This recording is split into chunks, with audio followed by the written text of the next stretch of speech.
following program is intended for mature audiences. What do you say we have a rock and roll party? All right. You're listening to Basically a Sports Show. Follow us on Twitter at Basically Sports. Subscribe to our podcast on iTunes. And download every episode and more at basicallyasportshow.com. Now here's your hosts, Zach, Greg, Mike. And you're listening to Basically a Sports Show. So what's been going on in sports the last few days? Anybody been paying attention? I mean, there's been, league finals started in Orange County cross country. So. Yeah. Oh, that's big news. Yeah, big stuff. St. Margaret's, they swept the Academy League in both the boys and the girls competition. So, all right, big deal for them. Cool. Big deal for them. Brethren Christian, they got their first representative to the Southern California Championships for the first time since 1996. Oh, well, thank God we've got something to talk about this week. Yeah, plenty going on. Oh, and the apocalypse is happening, and we have the Cubs and the Indians still playing in the World Series. I've heard about that. Haven't been paying much attention to it myself, being the noted baseball hater that I am and all. Yeah. Well, you did say that you had a better appreciation for our friend Andy. Oh, my God, do I ever. It's funny because last night when it was pretty clear the Indians were going to lose, and all of a sudden I felt myself going, God, that's it. It's over. No way. And I had to remind myself that going into this, all I wanted was one win in Chicago just to get the series back to Cleveland. That's all I cared about once it moved to Chicago. Get one win so they can't win it there, and we'll take our chances back home. Had you offered me the chance to be up 3-2 with Game 6 coming back to Cleveland, I would have taken it every single time. So I don't know why. For a moment there, I was in like full panic mode. Then I caught myself and said, no, wait a minute. They're actually in better shape than I thought they would be at this point. Much to the chagrin of the entire country, I might add. I get Andy's frustration with this team, though. It's kind of hard to watch the Cubs on a day-to-day basis like that. They're either killing the baseball and it's 7-2 or whatever, or they lose 1-0. It's things like that I'm sure are frustrating. They have good pitching, but they can either win in blowouts or not score at all. It's just, I can see how that is a frustrating thing. Absolutely. Especially in high-pressure situations like it is now. Absolutely, and I think that what I would like to see a little more of, and I'm not saying that everybody's doing this, but a lot of it is like, the Cubs just aren't hitting. Well, I think the Indians pitching staff should get a little bit of credit for that. Oh, definitely. Yeah.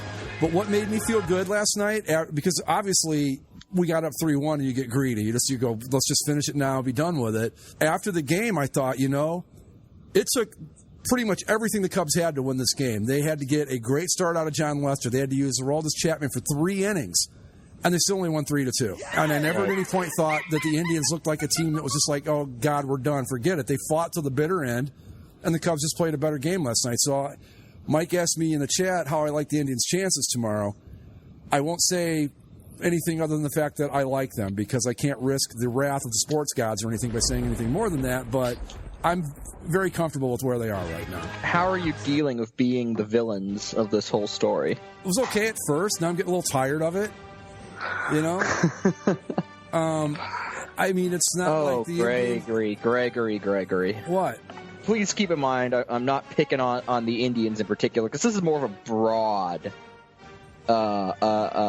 this is directed at more broad targets, and it's every now and then there are certain stories that pop up in the world of sports, and inevitably one team, for whatever reason, gets cast as the villain. Inevitably, fans of that team, and perhaps understandably, go, whoa, I can't understand why people don't like my team. And it's like, well, because... Oh, I understand it. You're the villain. And it's like, I know, but it's just... it's just annoying, where it's like, oh, I can't understand why people don't want my team to win. It's because circumstances have arrived that make your team unlikable in this situation, and it shouldn't fucking matter. Well, you either die a hero or live long enough to see yourself become the villain, right? Exactly. I totally get it. I completely understand it. I didn't say that I'm like, oh, why doesn't anybody like my team?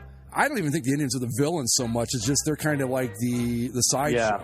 They're not. I don't think anybody hates them, and I don't feel that way at least. Maybe they do, and I'm not realizing it. But they're just kind of like an afterthought in this whole thing, which is completely understandable. I get it. The Cubs have been, horrible for over 100 years. So I get it. They're finally good, and people. Of course, it's a big story. I get that. Doesn't mean I have to enjoy it, though. I completely understand it, but I don't like it. I don't even know if. I wouldn't say the Indians are the villains either. I don't know if there is a villain to be had.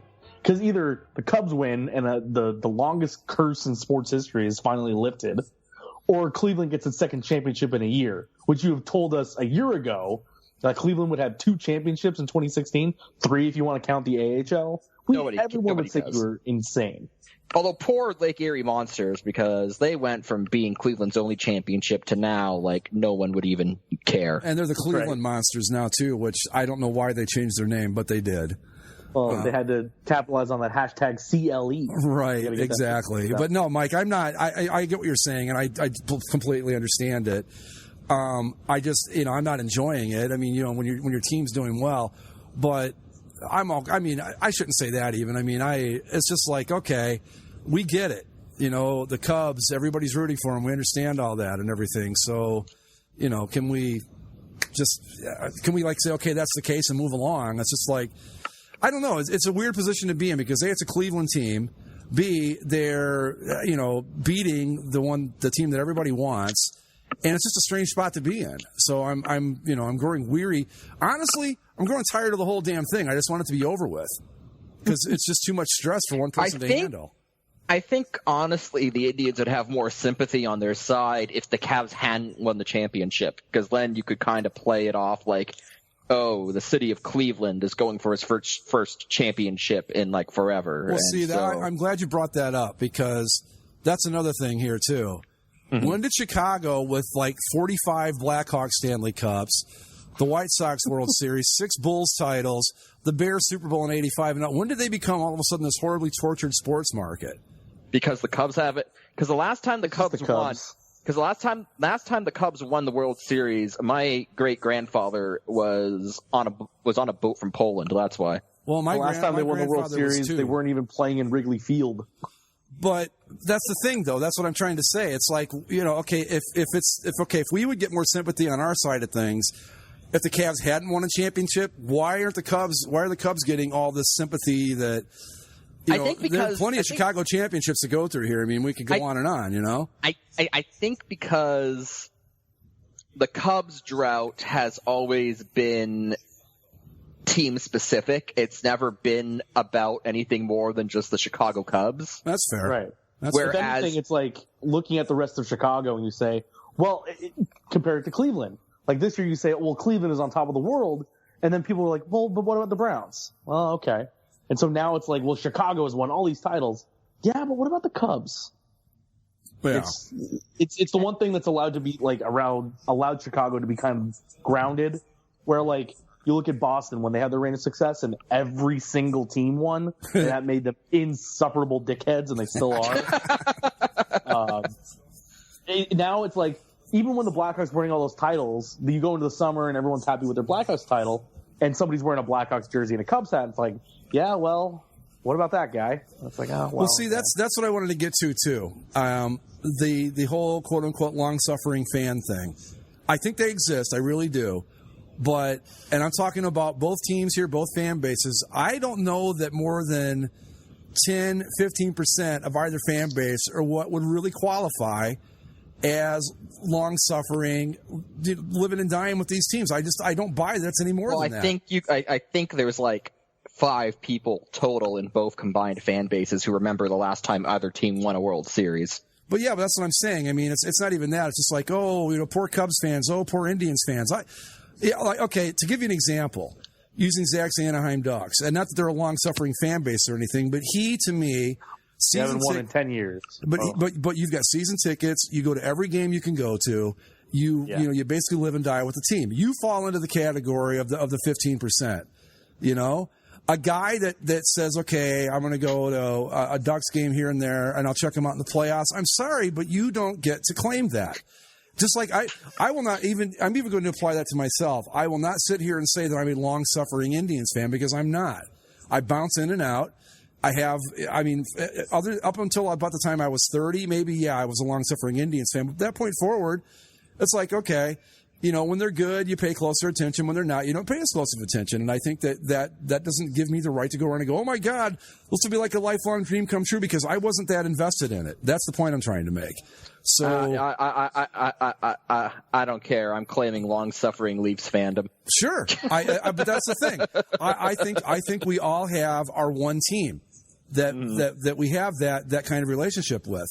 But I don't think that, like, when you look at all the people that were in Chicago on the day of Game 3, look at all those people that were Progressive Field doing the watch party. I'm sorry, I can't buy it that all of you are going to view this as a life-changing experience should your team win. I can't do it. It's just not right. To me, like, my team was the original Browns. That was the team where I would say, yes, I was a long-suffering fan. Mike, with you, it's the Leafs, obviously. Zach, it's the Ducks. But I don't think that, you could say that about, like for your case, Mike, the Chargers or the Colts or the Packers or whatever. I don't think it's just not the same thing to me. No, I've kind of adopted the Joker's mentality when it comes to the Chargers in general. Just like I kind of just want chaos, just so it amuses me. Well, I think that sort of thing too plays into. I know there's a poll that was done where they asked Cubs fans, how many of you want to actually see the team win the World Series? And there's still a surprising number of them that want the team to lose. I said the same thing about the Red Sox. Yeah, go ahead. Huh? I said the same thing about the Red Sox years ago on my old radio show. The exact same thing, but go ahead. Because if the Cubs win, the whole identity of being a Cubs fan, the long-suffering, the lovable losers, when the lovable losers aren't losers, when they win, when they were the best team in baseball all year and they win the World Series, then what else do you have to live for? The Cubs could lose every World Series, or not win a World Series, I guess, for the next 50 years. And there would be some people who say, yeah, but I was there when they broke the 100-year curse, so this isn't anything. And what does it matter anymore? We won that one time. That's good. That's the thing. I mean, you even saw it with Cleveland this year with the Cavs. All of a sudden, I don't think it takes away anything, but you're right. It changes the whole dynamic. You're just a Cleveland sports fan now. Right. You don't really, as a city now, with you can take the Browns or the Indians, and certainly you can hang your hat on that. I want to actually talk about the Browns for a brief moment, but continue, and we'll circle back to the Browns. But yeah, I think with the Cubs, and I thought the same thing with the Red Sox. And I'll be honest with you, before 2004, I would have never guessed in a million years that the Red Sox fans would turn into what they've become. I really wouldn't have. And I sit here and Could you imagine if Andy transforms into like a Red Sox-esque fan if the Cubs win this? That's the thing. I don't want that to happen to Cubs fans, and I don't want it to happen to Indians fans, no matter who wins. It's like, right. let's not do that, because Red Sox fans, you respected the hell out of them, because man, again, I'm not going to say all of them, because that's just simply ridiculous, but the ones that were in it, they were invested, and you really respected that, because you were like, man, this team just breaks your heart left and right, and you just won't quit them. So right. you got to respect that. And then when they won, it was like, wow, did you turn into a bunch of fucking assholes? Do you not remember where you were 20 years ago? Bill Simmons, I think, alluded to this on his podcast several times, where it's like after the Red Sox finally won, it didn't matter as much anymore. Because it wasn't – it's like, yeah, okay, we won. Now what? Like, we won. You like to win another one, but it's never going to mean as much as that first one does. Yeah. Or at least the one that breaks the streak does. And then when they won it again, it was against like the Rockies, who were wearing softball uniforms, and it just kind of seemed stupid. Yeah. Well, and they went from a team. It changed for the Cubs too, or the Red Sox, because once they won, they became everything they hated. Everything they hated about the Yankees, they became. Yeah. And that's the thing that worries me about, either one of these fan bases. And I don't, you want to think that, okay, Cubs fans, Indians fans, maybe we've learned after seeing what happened to Boston. But I got to think, I'll be honest, I think if Cleveland wins this thing, there's a very good chance that you're going to, inside of a year, see a fan base that went from, ridiculous it's ridiculous to the point of how masochistic it was to all of a sudden being completely insufferable, which will be a remarkable turnaround. I don't think so, because you'll always have the Browns to keep yourselves grounded. Yeah, I suppose. Yeah, they'll be like, yeah, we won all these championships, but man, the Browns still suck. Yeah, I guess. What are you on, like, your 10th quarterback in 8 games or something? I think McCown played again yesterday, right? Yeah, well, last week it was 6 in 7, so they're still working on it. And I don't want to stray from the World Series just yet, but I just want to throw this in before I forget to say it. Watching the Browns game yesterday, I knew when they got up to it wasn't even like I was surprised when they blew the lead and lost. It was just like, okay, this is exactly what's going to happen. They're going to give up this lead and lose. And you weren't even shocked. It was just like, well, matter of fact. I think I mentioned this to you before. Maybe we did it here. Every sport needs its Browns. Uh-huh. Like, the fact that the Clippers are like a competitive team, even though they're never going to win, the fact that they're competitive, the NBA has lost something in not having a Clippers to be like, so Clippers. See, you say that, Zach, but at the same time, I don't think it was last season. It was the season before that where they blew, what was that, 3-1 series lead to Houston? Yeah. So, even when they're good and they make the playoffs, they still Clipper. Yeah, that's true. Yeah, and you know what? It doesn't even matter, too, because the only thing about the Clippers was that they are the Clippers. I don't think anybody gave a shit about them, you know?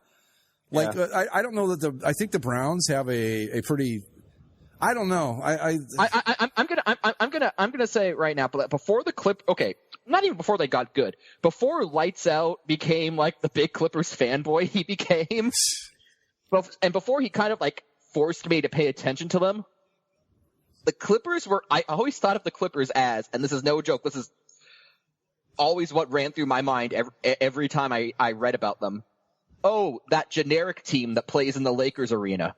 Yeah. Red, white, and blue basketball. Yeah. Yeah. I had a question back to the World Series regarding uniforms in the World Series. Oh, how it looks like the Little League World Series? No. Well, it has mostly to do with the Indians, because for years we've seen them try to go away from the Chief Wahoo. On all the broadcasts, it's the Block C that we see. It's on all the merchandise.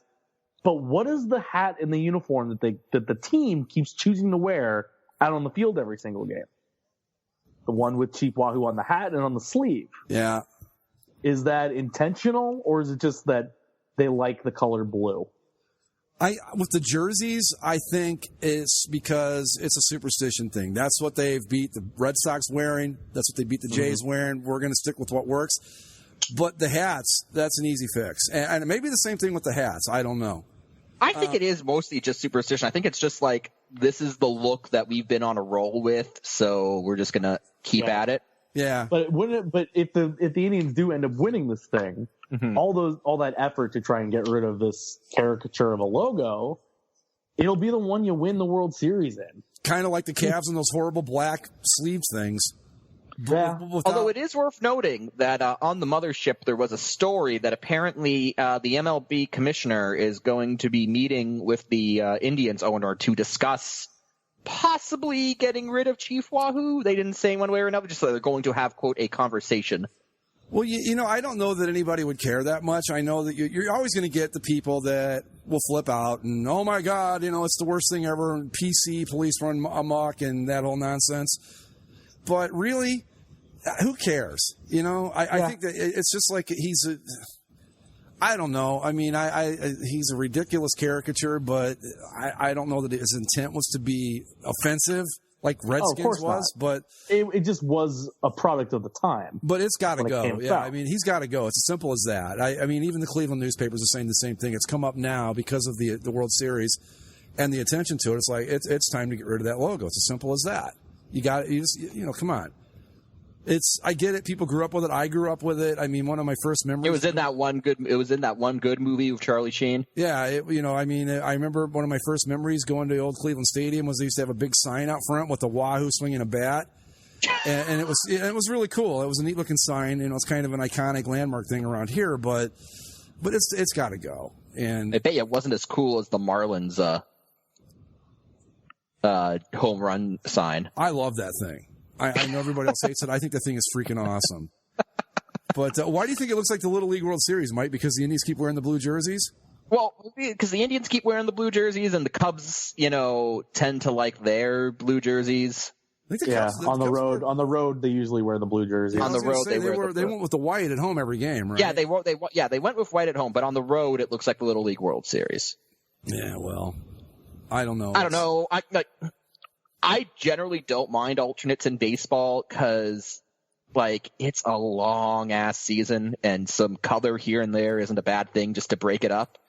But at the very least, for the World Series, I think both teams just ought to go straight home and away. Well, I think the Indians' road uniforms too they're very simple, but I think they look really, really sharp. I think probably my favorite road uniform they've ever had really is the one they have right now. I like them. So honestly, the Cubs, I'm a big fan of their standard road uniform. I know a lot of people don't like it, but I like it. So both teams have good road looks. I think the Cubs should go back to the powder blue with the white pinstripes from the 70s. Did the Cubs finally get rid of that road alternate that they put together 2 years ago? Which one was it? The one that said Cubs? The one that looked like a generic Walmart jersey? Yeah, it was generic Cubs and block letters on the front with the piping. Yeah, maybe. That's the thing. I think I do think they got rid of it. I vaguely remember them reading something that they were just going to stop wearing it.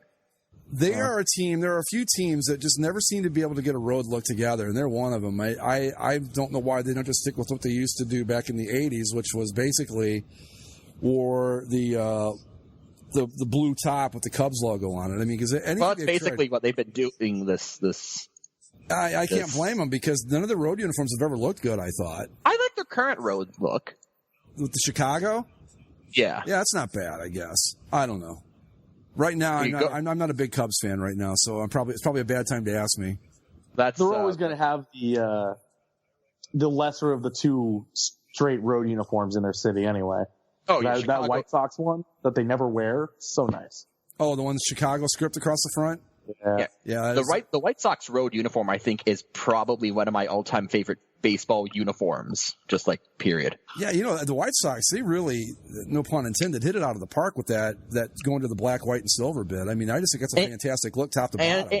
And good for Lim, because if you look at their uniform timeline, it's they were changing every 3 seasons. I think it makes no sense. I think I went and saw them, and I swear to God, I'm probably exaggerating, but it seemed like 3 years in a row they had different uniforms every year.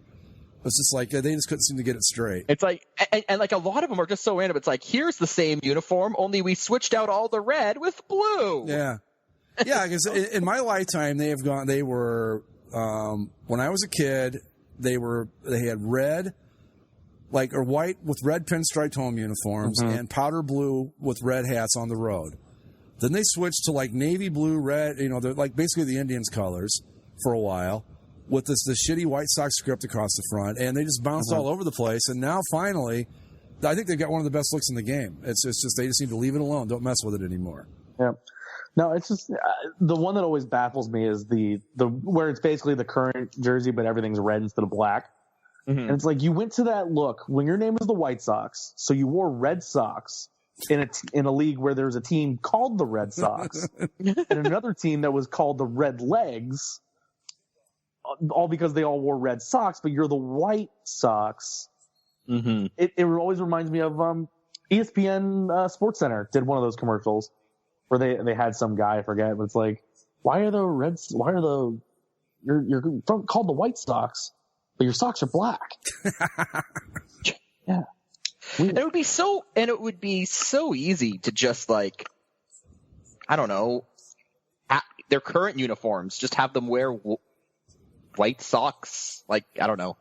It seems like stubbornness at this point that they just haven't done it yet. Yeah, I mean, look at baseball. There is really no uniformity in the Sox at all. Any team. And, I mean, look at the Indians. And the Red Sox wore navy blue socks for a while. And I mean, look at the Indians. You've got guys with the stirrups with 3 stripes. Some guys aren't. I mean, it's just nuts. Yes. Okay. So here's what I'm talking about. I'm going to link you guys to a page from Dress to the Nines, the Baseball Hall of Fame uniform database. Right.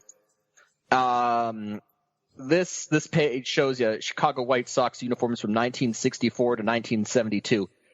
It's they kept the same uniform. They're just let's just keep using different colors until we see one we like. Yeah, that's what I'm talking about. They were like different every year. Yeah. I think for a time in the late 50s, I want to say when they went to the World Series, the last time before they won it in 05 was, I think, 59. I want to say they were black, white, and red were their colors back then. They were. Okay. They were. Which had a kind of a cool hat. I always wanted to get one of the Cooperstown hats. But yeah, this is the White Sox. Who's the team that we always talk about that like their identities that they don't have one? I can't remember who it is anymore. The Padres? Yeah, they're like they used to be the Padres. It was like you just never knew who Canucks. they were. Yeah. But anyway, go ahead.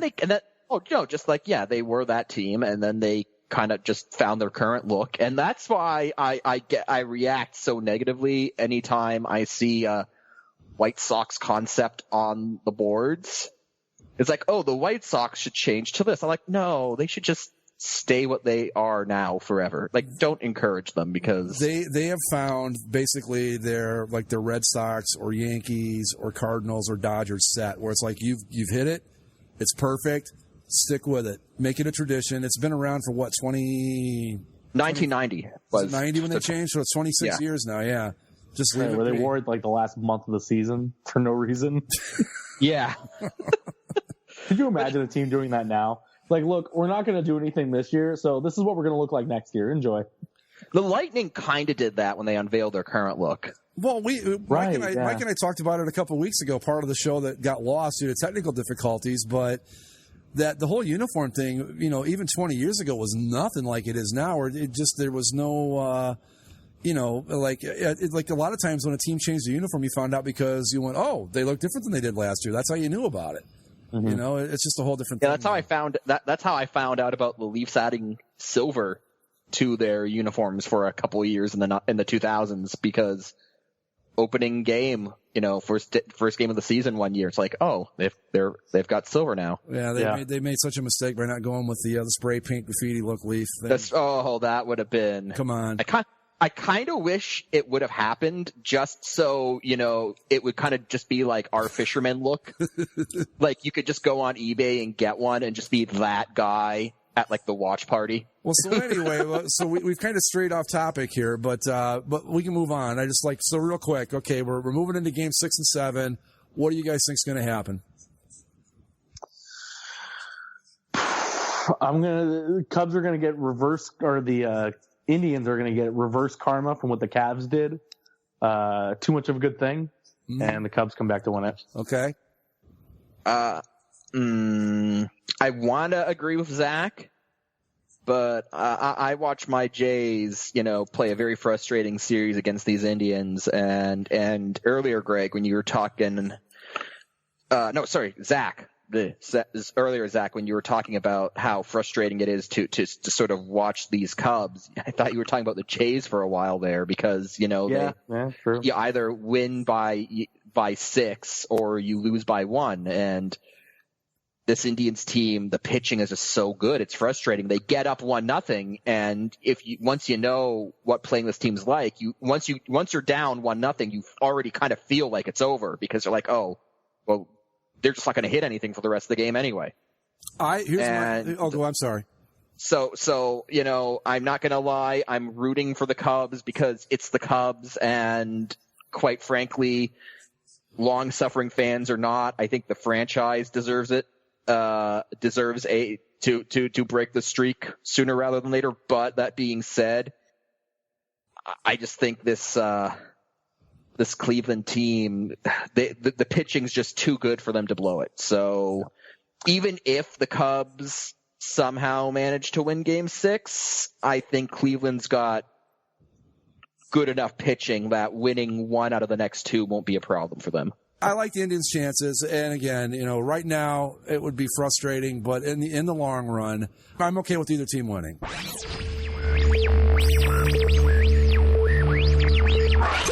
We haven't really talked any hockey since the preview, so let's see where everybody's at this point.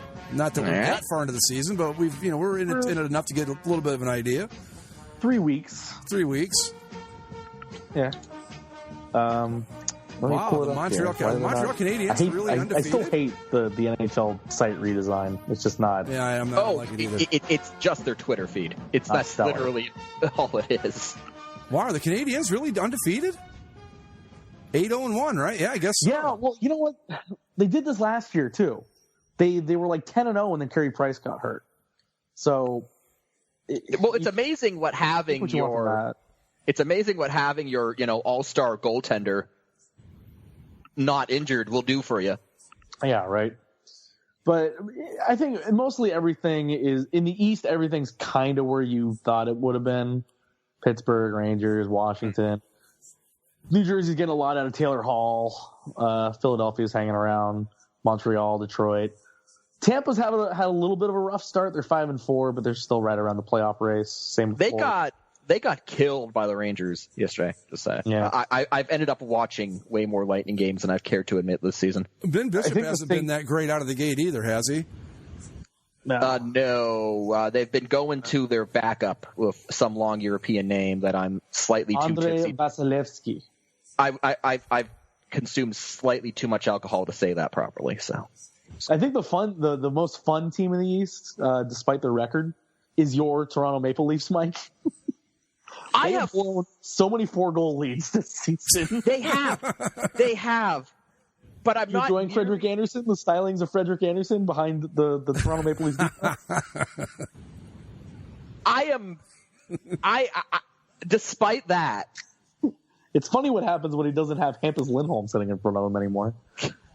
Despite that, I am actually still enjoying watching this team. They're fun. They're fun. Their young guys are really producing. Austin Matthews, Austin Matthews scored 4 goals. They're his first game. What's he got now? Like 26? He's been on fire. He's been on fire. And after that first game, where he scored 4 goals, but they lost 5-4 to Ottawa in overtime. He was doing this interview and he said, I wish I could have gotten one more in overtime. And people were like, oh, he shouldn't think that way. You can't, and he did all that you could expect anyone to do. And I'm like, you know what? I like it that he said that. At least he cared. At least it shows that he gives a shit. Yeah. He's been really good. The first, tomorrow is actually the first McDavid Matthews matchup of their career. So that'll be fun to watch. Indeed. Indeed. And it's not like it's been a lack of scoring that's done them in. Oh, no. No, they can score points. It's just the same problem they've always had. They have no defense. And apparently, from what I understand, I guess somebody talked to Jonathan Bernier about this, who's now coincidentally with the Ducks. It was essentially a trade, in the offseason, even though one was a free agent. But Bernier was saying that Babcock likes his goaltenders to play more aggressive and out away from the crease a little bit and kind of challenge the shots. Where Frederik Andersen, when he was here, he spent all the game kind of sitting on the goal line and sitting back in his net and letting the shots come to him and reacting to them rather than trying to anticipate. And I in the little bit that I've seen, he has played out of his net a little bit more. And I think he just needs time to kind of settle in there or adjust or, let Babcock let him go back to where he wants to play, but it's a little rough adjustment there. It's a little rough. Frederik Andersen, he's a talented goalie. I think maybe just let him do his thing and focus on shoring up the defense, and I think this thing will right itself. But despite the fact that they've blown a bunch of leads, the fact that they're actually producing has me feeling confident. I mean, at the end of the day, if you look at the Babcock quote unquote master plan, this is year 2 of an 8-year contract. So I'm fine where they're at the moment. I'm happy. They're fun to watch, and hopefully they can continue to work on the bits that are holding them back, and they'll be fine. So See, I'm happy. With I'm a happy team, with my Leafs. when your team is rebuilding or whatever, it's fine as long as they're at least entertaining to watch.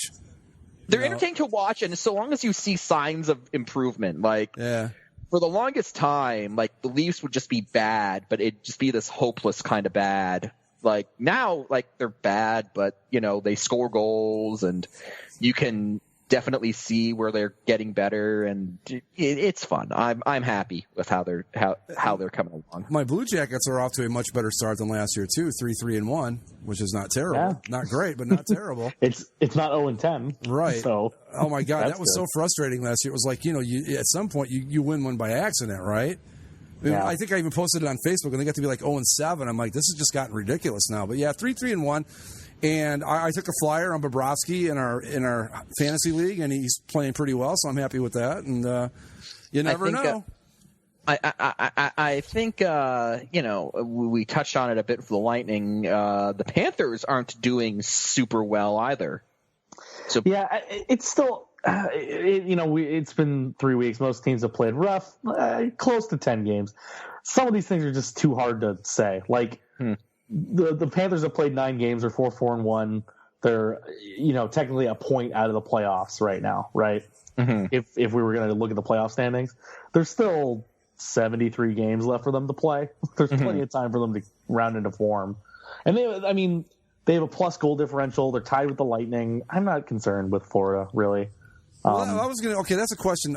Like with the football stuff, we can kind of tell after say 3 or 4 weeks. You go, okay, it used to be anyway, not so much anymore. But yeah, where you get kind of an idea. Okay, or like in baseball, after say 6 weeks, you go, okay, these guys are going to be okay, these guys aren't. How long does it take in hockey before you go, all right? Well, like obviously last year with the Blue Jackets, you knew pretty early at 0-10 they weren't going to be good. Yeah, some teams they show you right away what they are, and then sometimes I like 20, 25 games. Okay, that's what I was trying to figure out. Yeah, for the season. I like February. I like to take I like to take my time because you never know. You just never really know. Because Randy Carlyle's last season for the Maple Leafs, that team was solidly in playoff contention until January, and then the wheels just came off spectacularly. Yeah. So, February, I'm comfortable talking about teams being where they are in February. Yeah, it's like I said, it's different for teams, and some things just kind of happen. Like if you look at the Western Conference standings right now, a lot of things are upside down. Like Nashville, they were supposed to be better. They got PK Subban, everything was going great.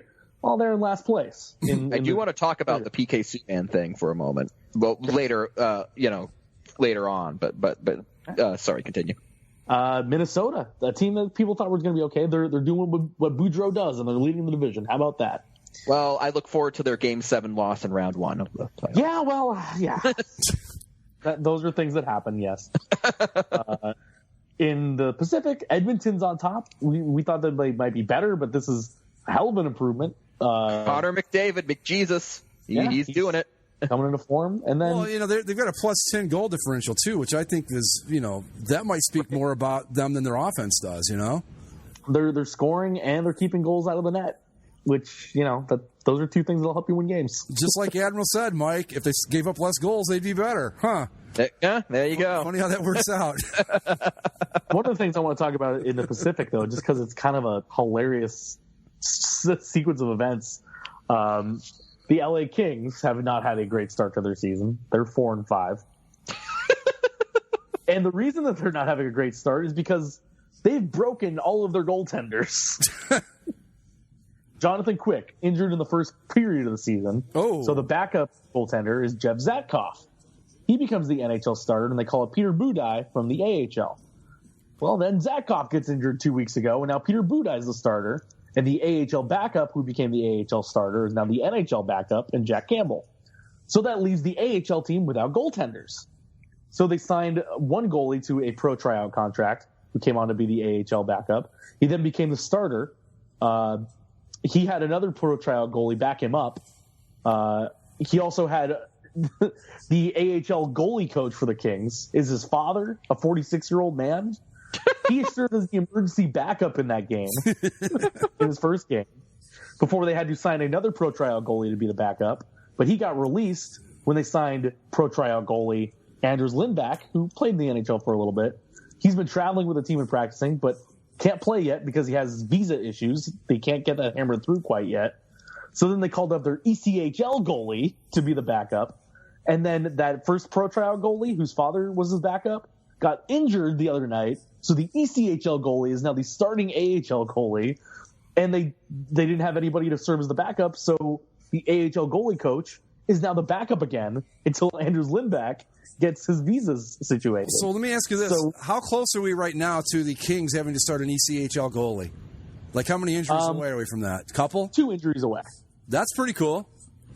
I have to ask. I have to ask this. Basically, Zach, and the other point is that's with all those trial goalies, the Kings have no more goaltenders under Kings property in their system. The goalies that are left are assigned to those specific teams. There are no LA Kings goaltenders left in their system. Wow. Zach, can the Ducks lend them Dwayne Rolson? Well, technically he's under contract with us, so no. Well, actually, he's not even our goalie coach anymore. We have some Indian dude as the goalie coach. Huh. I forget the guy's name. But his last name is like Maharaj. I was going to ask, is it Indian with a dot or with a feather? I guess it's with a dot, huh? Yeah. All right. Well, you don't see that a lot in the NHL, do you? No, he had an interesting story. They had a feature thing on him last year because he was the goaltender in the AHL, goaltending coach in the AHL last year for the Ducks. And I forget his story, but it's not a traditional path. Yeah. So he's like a real guy, and the Indians didn't pull a Sabres and just draft some made up Indian goalie in like the final round of the draft. No. He's a real man. Okay. I saw him on the bench at opening night. He was there. The PK Subban tracker is a thing, and to everyone's shock, Shea Weber seems to be killing it in Montreal. I was just going to say, now again, I'm only basing this off my fantasy team, but he is the number 1 ranked defenseman in our league right now. Shea Weber. Yeah. No, that's not a misprint. He, like people said, he after the initial shock of the trade where everyone had to have their opinion on it, once people took kind of a step back and looked at it all, Shea Weber kind of works for the Canadiens a little bit more than PK did in terms of what they want to do. And I think it's partially a thing where maybe he wanted to prove people wrong and he's doing it. But I think that's kind of an abstract sort of concept. But I think really it's just he works for what Montreal wants to do. And I don't think anyone was wrong with their opinions at the time because like right now you say, oh, well, Montreal's up here, Nashville down there. Clearly we were all wrong. In the long term, PK's still going to be a better player. Yeah, I'm still Nashville. making the deal. I don't care what's going on right now. I'll still take Subban over Weber. Yeah. Sorry. Well, Weber works for them right now, and the Canadiens are a team that wants to win right now. They need to get things going, so it's worked out for both teams, kind of. Yeah, that's that is the caveat with all of this is that Shea Weber is the win now choice in 5 years' time.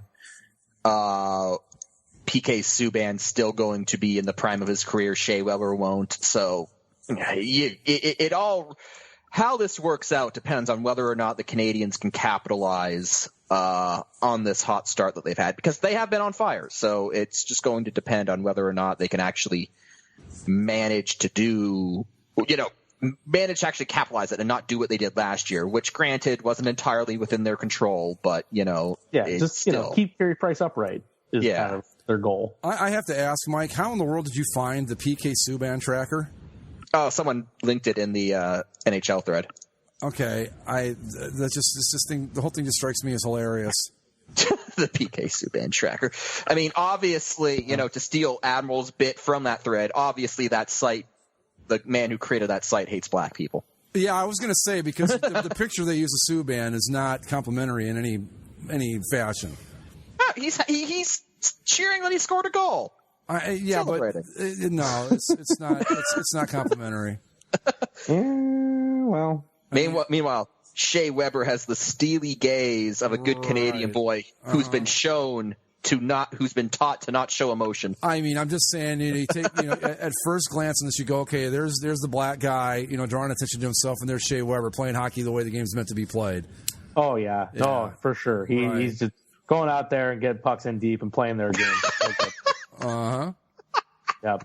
No, I mean Shea's going out there and he's just playing his game, and PK's going out there and he's not playing the Predators game. He's playing his own game, but Shea comes in and he's just playing his game, so it's fine. I'm pretty sure you could actually take that bit and be a viable intermission, analysis on. You guys got off to a great start in that first period. What happened? We were just everyone was playing their role. We were getting playing our game. We were really taking it to them, and getting pucks in deep and just establishing our game. Okay, so then fast forward through the second period. Oh, you guys really fell apart there in the second period. What happened? We stopped playing our game. We didn't get the pucks in deep. You guys started not playing the role, but no, we just got to get back to playing our game, and we can take it to them. Win the game in the third period. Oh, that was an amazing comeback. Yeah, well, we just stuck to our game, and we just kept playing our game, and things turned out well for us tonight. Oh, Canada. Yeah, Cam was out there, and he gave it over to Gord real good, and Breezer was down there in the corner, and he packed it up to the Halsey at the point, and just got it through, got pucks on net, and played our game. Oh. Played your game, right? I guarantee if I could ever cover hockey on a regular basis, I don't think I would ever need to go to the locker room for anything. Just I could put down a quote and no one would question it. You can make up whatever you wanted as long as you stayed to the format. No one would even bother, right? Yeah, nobody would care. Nobody would notice. Yeah, I don't even think the players would know. The players would read that article and be like, "Oh yeah, that sounds like something I would have said." I don't know. Gord, did you say this? Probably, yeah.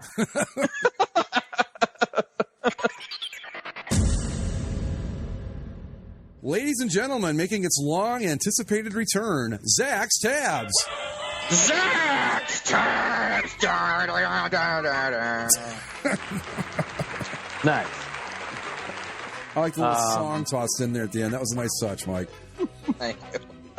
So I had this, and we didn't get to bring it up on the football show because it slipped my mind. But I think this is important enough to bring up here. Do you remember last year when we talked about UCF and UConn, their football rivalry? That Yes. is not a rivalry? Yes. 2 weeks ago, UCF beat UConn. Somebody then realized, well, we need to give them the trophy. And they just kind of put it on UCF had walked off the field without taking the trophy.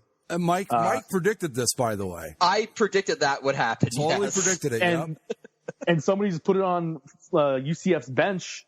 UCF left without the trophy. Yeah. I predicted this would happen. Mike this isn't a called it. thing. We don't want this. Mike called it completely. He said, what's going to happen is that somebody's going to leave this trophy sitting on the bench, and that's exactly what happened. Hysterical. I'd like to imagine that it was just sitting there, and then maybe the sprinkler popped up and knocked it over. Yeah. No, they just left. I don't know if anybody eventually grabbed it, but it was just sitting there after the game. There's plenty of pictures from reporters in the press box just looking down so the trophy's still on the bench. I was watching, I think it was ESPN on Saturday, and one of the teases for SportsCenter later was what happens when the rivalry trophy, blah, blah, blah, what happens if you forget it or you leave it on the bench or whatever. And I thought, oh, my God, what Mike said's actually come true. And then I found out that's exactly what it was. Someone should be fired just for the name civil conflict. On the trophy itself, the trophy was made 3 years into the rivalry, or 2 years into the supposed rivalry. The first game, UCF won, and so they didn't put it on the trophy. But the next year, UConn won, and they did put that one on the trophy before they made the trophy, right?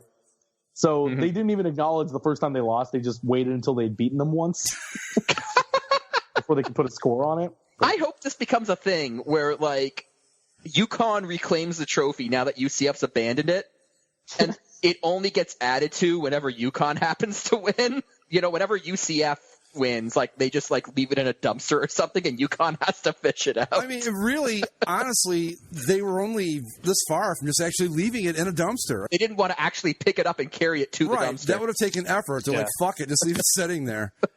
God. But yeah, nice call on that, Mike. I mean, you not only you nailed the prediction right down to perfect. That might be the greatest prediction in the history of this show. All right, what's next?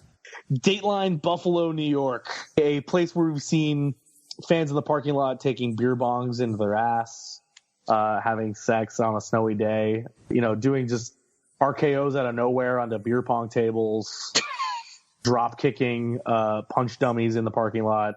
trying to drop kick them and missing spectacularly. Yeah, a couple dizzy bat incidences. If you saw the game against the Patriots on Sunday, you may have seen something fly out of the corner of the end zone in the game. A dildo was thrown off the field towards the field of play while the play was happening.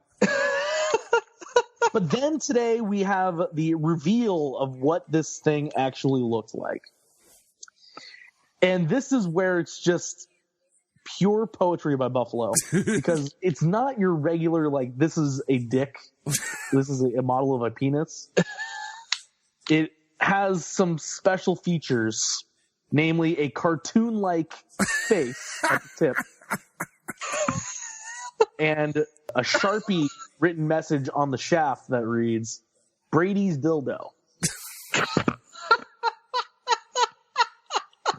It was unconfirmed whether or not this was indeed the dildo that was thrown on the field, and as you can scroll down, you get an official picture from field level of the flesh-colored dildo and balls with the pink cartoon-like head with the googly eyes and the open mouth, and Brady's dildo written right across it. I'm watching the video. Zach, when you said it was thrown in the middle of the play, you weren't kidding. It's right in the line of motion. No. They threw it where the guy was going to be running had it not been tackled. Yeah. Yeah. I think the best part is what the announcers, the way they reacted to it. They're like, "Oh, there's something was thrown on the field.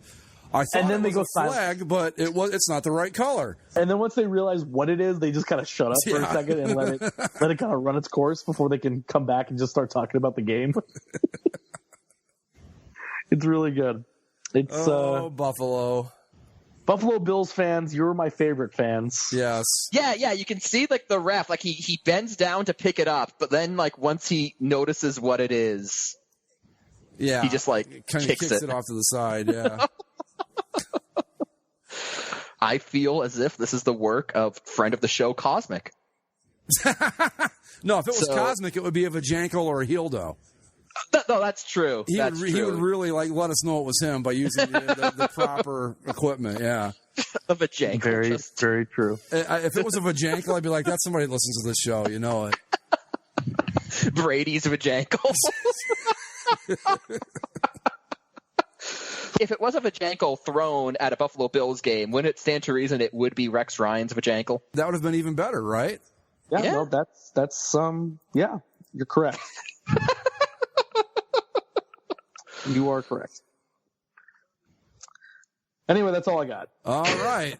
Bit of a retro tabs, ending the show on a note of pure class. Yeah, we haven't ended on a sex implement in quite a while, so nice to see we're getting back to our roots. Thank you, Buffalo. All right. Any final thoughts, boys? War Eagle. Go Auburn. Okay.